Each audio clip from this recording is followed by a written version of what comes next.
என்ன வாசம் இல்ல? இட்லி பிளஸ் சிக்கன் குழம்பு. அடிபொலி காமெடி. இந்த ரோட்டு கடையில பரோட்டா கூட திக்கா ஒரு சிக்கன் சால்னா கொடுப்பாங்க. அதை எப்படிடா வீட்டில் பண்றதுன்னு யோசிச்சுட்டு இருந்தீங்கன்னா இந்த ரெசிபி சேவ் பண்ணிக்கோங்க.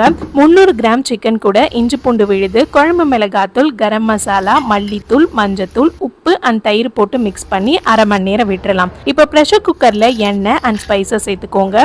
3 பெரிய வெங்காயத்தை அரைச்சி இதோட சேர்த்துக்கலாம். கூட சின்ன வெங்காயம், புதினா, கருவேப்பிலை எல்லாம் சேர்த்து வெங்காயம் நல்லா நிறமானதுக்கு அப்புறம் 3 தக்காளியை அரைச்சி சேர்த்துப்போம். அண்ட் சிக்கன் ஊற வச்சிருந்தோம்ல அதையும் இதோட சேர்த்துட்டு கூட பச்சை மிளகாய் ஆட் பண்ணியிருக்கேன். ஒரு 5 நிமிஷம் ஹை ஃப்ளேம்ல குக் பண்ணிட்டு 2.5 கப் தண்ணி சேர்த்து 3 விசில் விட்டுடலாம். அண்ட் இந்த குழம்பு எப்படி தெரியுமா திக்காகுது? மிக்சியில தேங்காய், கசகசா, முந்திரி பருப்பு, சோம்பு இதெல்லாம் அரைச்சிட்டு இந்த சிக்கன் வெந்ததுக்கு அப்புறம் இதோட சேர்த்துக்கோங்க. 5 நிமிஷம் கொதிச்ச உடனே கொத்தமல்லி இலை போட்டு ஆஃப் பண்ணிட்டா அப்படியே ரோட்டு கடை சால்னா கிடைக்கும். அண்ட் அனைவருக்கும் பக்ரீத் வாழ்த்துக்கள். இன்னைக்கு உங்க வீட்டில் என்ன ஸ்பெஷல் லஞ்சுன்னு கமெண்ட்ல சொல்லுங்க. பாய்.